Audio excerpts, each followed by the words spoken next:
Right, I'm Nathan Day from Darlia. We're at Tea in the Park, and this is the AU review. Well, thank you for joining us, and welcome to Tea in the Park. You just said it's your first time here. Yeah, never been here before.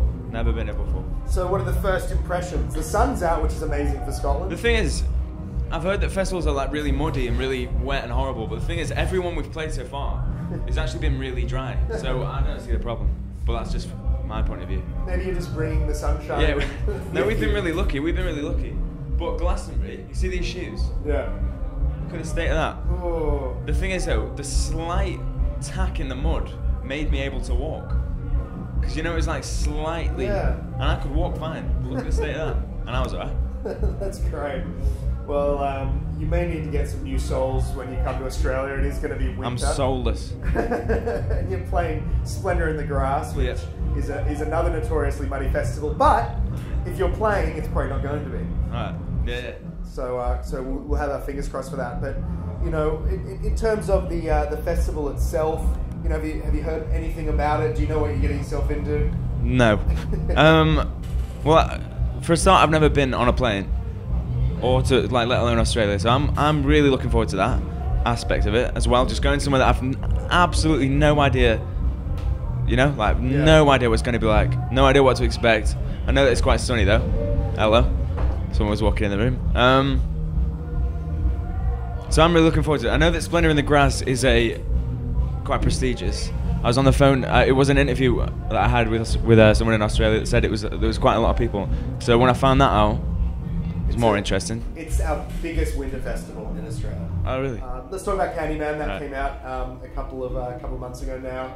You know, how's everyone feeling about that release? Well, it got a lot of grunge connotations, which, believe it or not, grunge is not a massive part. We're not in any way focused on grunge music. It's honest. It's just something that's just a label that has happened. Yeah. We don't focus. We don't try. There is no grunge mindset at all. I'll tell you this story. Basically, I've been writing songs my whole life. So many songs that it's really tormenting to have so many songs and at this stage not have a band and not have anybody to play with, like, you know.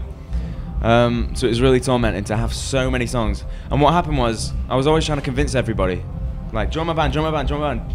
Come on, come on, come on. And it was just nobody was listening. No one was having any of it. And then one day I met Dave at Cleaning Properly. So me and him were cleaners. And I'd known him for like several years, but never talked to him. And then when I found out that he played bass, it just kind of clicked straight away. And I showed him all these songs.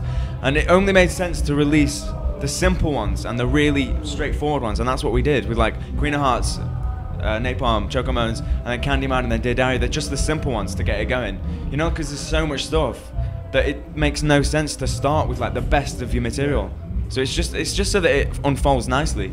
And I knew that Candyman would get a lot of grunge, and that's why we did Dear Diary, because it's so poppy that it was like, it's to kind of do this and then do that, and then the next single will do this, and then, you know, so it's just part of the story.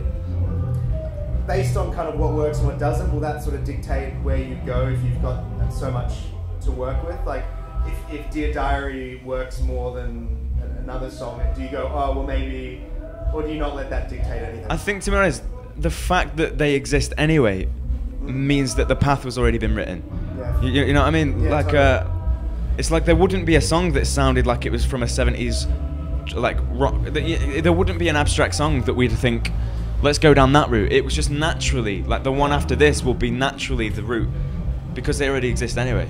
Yeah. And, you know, have you already started recording new material? Because, you know, with all the stuff you've got on your sleeve? Yeah, the last thing we recorded was a few weeks ago, and it was for the next single. And I'm really excited about that, because that's more Napalm and Queen of Hearts. Maybe I was 15 or so when that came about, and to be like 20, and now this was more of like a recent. My mindset when this song was a recent thing, and it's very rock. It's not grunge. It's very rock, and that's why I'm so excited for this next release. Fantastic. Well, we might even get to hear it today. You're going to be performing. Yeah, we'll be playing it today. Yeah. Are you going to get to hang around the festival as well? And see the other bands? Yeah. We'll be sticking around.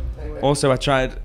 So a few weeks ago, I'd never been on a roller coaster, and a few weeks before that, never out of England, like anything like that. So I've been trying to break the mold a lot. So I went to Alton Towers. Have you heard of Alton Towers? I have. Okay, so I went there for the first time to just try and get into something that I had no control over. You started high. Yeah. If you went to Alton Tower. Yeah, I just thought I've got to try something before I get on this plane that's like getting me used to the idea of having no control over what's about to happen. I was so scared on that roller coaster.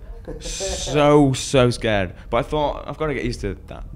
So I thought that would warm me up for the plane.